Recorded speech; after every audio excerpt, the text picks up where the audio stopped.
Rubber பந்து திரைப்படம் வெளியாகி ஓராண்டை நிறைவு செய்ததை ஒட்டி அந்த படத்தின் இயக்குனர் தமிழரசன் பச்சமுத்து சமூக வலைதளத்தில் தனது மகிழ்ச்சியை தெரிவித்துள்ளார்.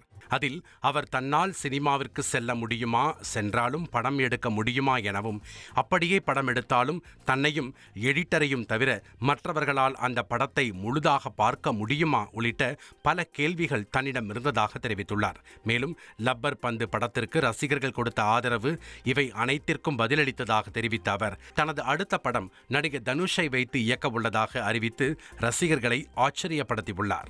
திரைத்துறையில் ஒரு பெண் நடிகையாக மிகவும் கஷ்டப்பட வேண்டும் என நடிகை அக்ஷரா ரெட்டி தெரிவித்துள்ள சம்பவம் பெரும் பரபரப்பை ஏற்படுத்தியுள்ளது. நடிகர்கள் அருண் பாண்டியன், நட்டி, அக்ஷரா ரெட்டி யுவனா நடிப்பில் வெளியாக உள்ள ரைட் திரைப்படத்தின் செய்தியாளர் சந்திப்பு சென்னை சாலிகிராமத்தில் நடைபெற்றது.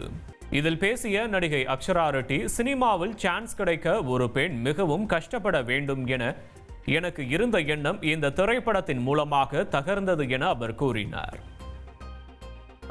அம்மா இல்லாமல் என்னால் மீடியா எப்படி ஹேண்டில் பண்ண முடியும்?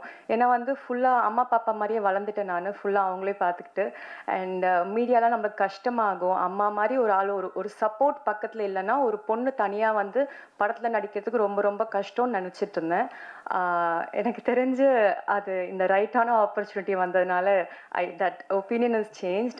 பின்னர் பேசிய நடிகை வினோதினி, படக்குழுவினர் சொல்லியது போலவே 23 நாட்களில் இந்த படத்தின் ஷூட்டிங்கை முடித்தது வியப்பாக இருந்ததாக அவர் தெரிவித்தார். இந்த மாதிரி பல ஃபர்ஸ்ட்ஸ் இருக்கு. அதை தாண்டி பார்த்தீங்கன்னா இந்த படத்துடைய மிக சிறந்த ஒரு விஷயம் அப்படின்னாக்க 24 நாளில் எடுக்கப்பட்டது அப்படிங்கிறது எனக்கே சமீபத்தில் தான் தெரியும். ஏன்னா நான் அதில் ஒரு 7-8 நாள் நடித்தேன். உங்கள் தந்தி ஒன் தொலைக்காட்சியில் அண்ணாமலை தினமும் மதியம் 12 மணிக்கு காண தவறாதீர்கள்.